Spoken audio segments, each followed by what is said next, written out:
Hi, I'm Tracy Sofra and welcome to the Women of Wealth podcast. So today I want to talk about the 4 key things to remember before you start investing. So let's say you're at the gates and you're ready to take off. I just wanted to approach this from a go back to basics type of discussion today. Because there are so many options and so many choices, is there not? People telling you, do this, do that.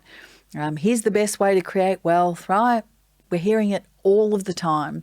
And someone like me who's been around for quite a while now, over 3 decades, hears it and I cringe most of the time simply because a lot of it is not true and it's really a money-making scheme for them, and there's no real consideration for the individuals that they come into contact with. All the shiny stuff in front of you, it's confusing, right? And it's stressful. And I work with a lot of women who say it's almost paralyzing because they don't know who to trust, which way to go, and there is too much information. So before jumping into the first strategy that catches your attention, I encourage you to reflect on yourself. And you might think, what are you talking about, Trace? Okay, well, let's go back to basics. Who are you at your very core? What are your values and what's important to you?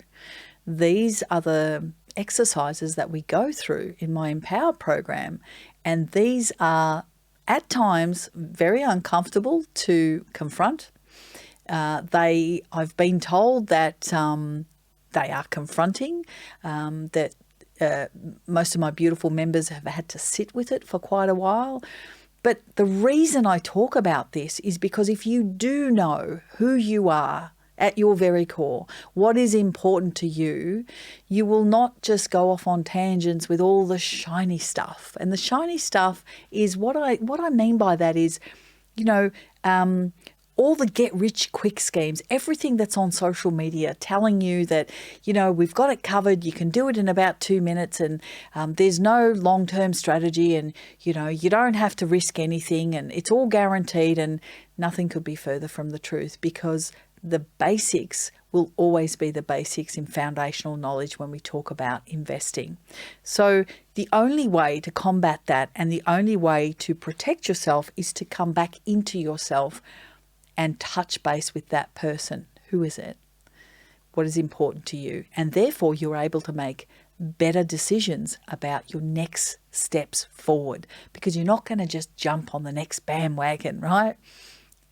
And I encourage you to sit in that space for a while, because let's face it, most of us women, when we get to around, dare I say, 45, 50-year-old age, we do have a better understanding of who we are.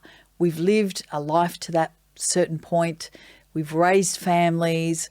We've done lots of things to get to that point. And if you haven't tapped into it, I suggest you do it now. It is incredibly important and incredibly empowering to connect with yourself again after being everything to everyone. Wives, mothers, colleagues, sisters, daughters, all those sorts of things. We play so many roles as women. So I encourage you to come back to yourself before you start investing and really understand yourself and understand what it is that you're trying to achieve and what is the best pathway forward. The other point I want to make here is that your goals and your personal circumstances are going to be aligned with all of that. So once you know what your values are, and you know where you're at and the goals that you want to set, they're going to be realistic, they're going to be authentic, and they're going to be about you. They're not going to be about the shiny stuff out there, which assumes everyone's in the same boat and assumes that there's only one pathway to wealth, and that's simply not true. So what we want to do is we want to align your long-term objectives in life. We want to minimize the risk and we want to maximize returns. But the only way we can do that is to remain true to ourselves and be who we are without worrying about what everyone else is doing. So to set the stage for picking an investment strategy, let's consider the following. The first thing we want to do is we want to set some financial goals. What you want to do is understand, what do you want to achieve with this money that you have to invest? What is the goal that you want to achieve? Is it, I want to put it towards retirement? Do you want to put it towards a home? Do you want to pay off debt? Do you want to invest for the future? What is the financial goal that you are wanting to achieve? Once you've set your financial goals, you can explore the best investment options that are in front of you. And that will help you decide and make better decisions instead of chasing the shiny stuff, is what I always talk about. So set the right financial goals for yourself. Secondly, let's look at the time horizon. How long do you plan to hold on to your investment? What is the time horizon for this? And this is incredibly important. If it's a short-term savings goal, such as saving for a house, or is it a long-term goal, which is really building a retirement nest egg? What is that? Your investment time horizon will definitely influence the type of investments that you choose. So again, short-term and long-term. Short-term, we invest.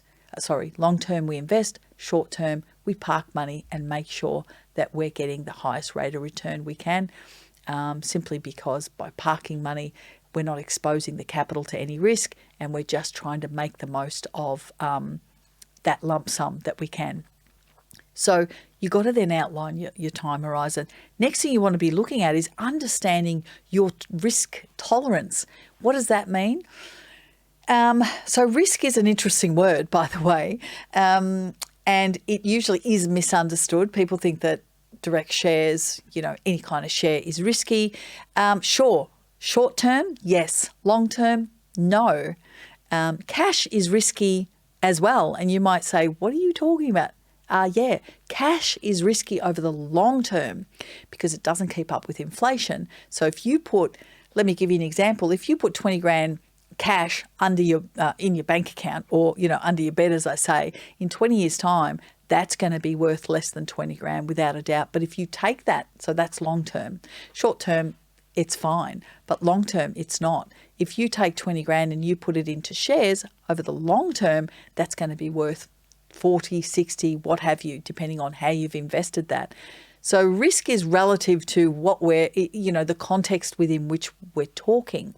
So understanding your tolerance to risk means, what is your appetite to risk? Are you more of a conservative type investor? What does that mean? You're probably more comfortable with fixed interest and cash, more sitting in there, say 70, 60, 70%, and property and shares probably 30 to 40%. If you're more balanced, well, it's probably more of 50-50. If you're moderately aggressive, it just flips the other way. So your fixed interest and cash becomes 30 to 40%, and your property and shares becomes 60 to 70%.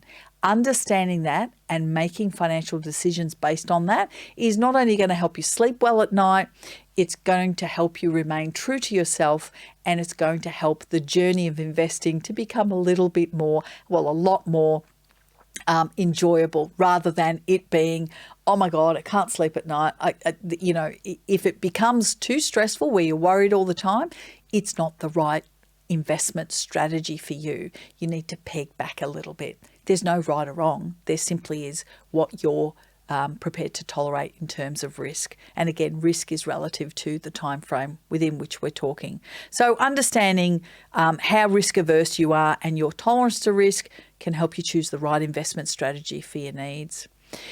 And obviously, the fourth one is diversify your investments. And we hear diversification all the time. Don't put all your eggs in one basket. But even if you think you've found the best way to invest, you don't want to do that, putting all your eggs in one basket all the time. People do that quite often. They do that in a number of ways. So people will they will see a particular investment and they'll see that it's done really well and they'll chase that one. Remember this, by the time you have heard that investment's done really well, by the time you go into it, it's too late. You've missed the upswing. No one can time the market. And that is why it's so important to be diversified, which means have a little bit in everything: cash, fixed interest, property and shares. Diversify according to your risk profile. This is how it's all interconnected. So put a little bit into everything based on your tolerance to risk. As I mentioned before, is it 60-40? Is it 70-30? Or is it flipped the other way around? There is no right or wrong. There's just what you're comfortable with. And again, that comfort level comes back to your values, who you are, what you stand for, what are your not negotiables, all of those sorts of things. And you can see how they're all interrelated with each other. So diversify your investments and making sure that they are all aligned is incredibly important as well. In terms of all of that, let me add another layer here. I just want to give you some key questions to consider when researching potential investments. Okay, so you might say, Trace, I'm not much of a researcher. How am I going to do this? Look, it's really important to start somewhere. They say Rome wasn't built in a day, but it's really important to build your own knowledge and to do your own research. You don't have to be a research analyst, but you do have to have a basic level of knowledge and be able to do your own research to make your own informed decisions. So one of the things that I would always consider when I'm about to invest is the tax implications. Yeah.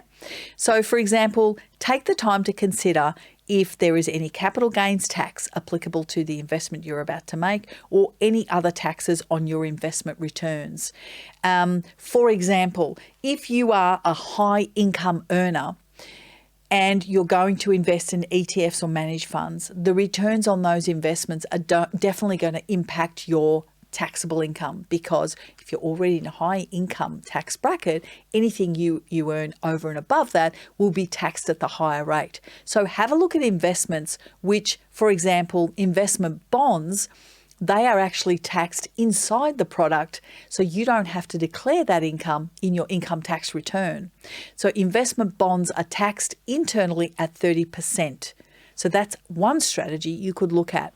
The other one would be, obviously, if you're looking at reducing your taxable income, there could be an opportunity to invest in direct property that could be negatively geared and therefore reduce your taxable income and then provide you with a really high refund that you can then use to either pay off your own mortgage or the actual debt that you've incurred on purchasing that property, or you could use that refund to further invest in maybe your superannuation or maybe some other ETFs or managed funds. So there's an array of options there. So tax implications are really important.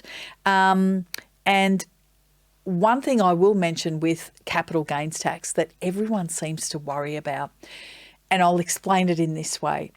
I have often had in the past where clients have said, if we're talking about property, I don't want to pay capital gains tax. Yeah, the government wants all the money back and I just don't want to do that.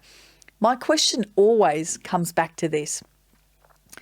If at the end of the day, when you invest in that property and you go to sell it, if I was, and hypothetically, let's make some numbers up, if I was to give you a check for $450,000 at the time of sale of that property, and you had to part with $50,000, and I'm just making these numbers up, giving it back to me for your tax bill, do you think that's a pretty good deal? I'm going to give you $450, you just have to part with $50, and you've got $400 left. Do you think that's a pretty good deal? I would have thought that's a pretty good deal.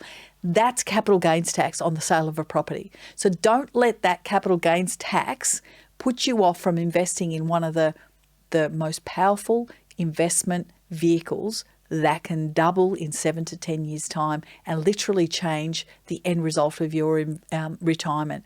Don't let certain tax-driven decisions put you off from creating wealth, and at the same time, make sure you're all over your current tax situation and the impact of investing in certain investments will have on that decision as well. So have a look at all of those, and if in doubt, speak to your accountant. Have a look at how the investment has performed historically. Just look at past performance and when you're talking about investing for the long term, you want to be looking at 10 years plus. No good looking at their performance for the last 3 months, 6 months or 12 months. That's short term. That doesn't matter at all. Have a look at the 3, 5 and 10, and particularly 5 and 10 years. What has that looked like? Past performance is not an indicator of future performance. We always say that in our industry. But at the end of the day, it's a good barometer to be able to gauge, to see how they're performing and what is happening. And remembering this, think about where we were 5 years ago. It was just pre-COVID, wasn't it? I'm pretty sure it was just pre-COVID. And have a look at the figures, 3 years ago, that was COVID. So look at it in light of what was happening at that particular time to get some perspective of the returns. Also, how are the investments managed? Yeah. Who manages the investments? What is their track record? Do they have a clear investment strategy? Are they aligned with your financial goals? So before deciding what to do to ensure you know what type of management your investment will have and who will manage it, this is more in line with managed funds and having a look at that investment manager and looking at their past track record and how they have performed. Being able to drill down into that can also give you some great clarity in terms of selecting the right investment. Fees is a huge one, obviously. Now, whilst I say that, I don't want to be focused just on fees and discount the investment altogether because the fees are too high. There's got to be a happy medium between the fees and the investment returns and the opportunity that this particular investment will present to you. But you cannot discount the fees completely, but you've got to look at the fees relative to the income that's being made. So making sure that they're not exorbitant fees. I'll give you a little example here. When you invest in managed funds, and those managed funds have an option for you to invest in different fund managers. They're usually what we call platforms. And there's different fund managers within that portfolio. And let's say you've selected 10 of them. Each one of those fund managers will have probably, look, I'm generalizing, but a 0.8, maybe a 1.1 management fee. If you add all of them up, that's going to be a really expensive portfolio. So you want to make sure that the returns on that portfolio is quite high. So having an array of fund managers within a platform, which is a great way to diversify, don't get me wrong, but it costs a lot to diversify in that way. You may want to get some ETFs in there rather than, which is passively managed. So maybe do half and half, maybe do a combination of ETFs, which is passively managed, really, really low fees, and then some active managers, fund managers in there that are a little bit higher to reduce that overall cost. So there's a lot of different ways of looking at how to do that, but being mindful of costs going forward. And really just looking at market trends and indicators. What do they look like? I get this question a lot. And let me just talk to you from a context of we don't invest by trying to read markets. What's the best time to invest? Whenever you've got money and you're ready to go. Really, at the end of the day, because you can't control what the markets are doing. We live in a global economy. We can't control where there's wars and where there's, elections. All of these things impact our investment markets and impact what people do. A lot of the time, it's driven by consumer sentiment. What we want to do is get invested and get invested fast. Don't try and pick. I got a question recently to say, the US elections are coming up, Trace, and they reckon there's going to be a correction. I'm trying to get into the market. What should I do?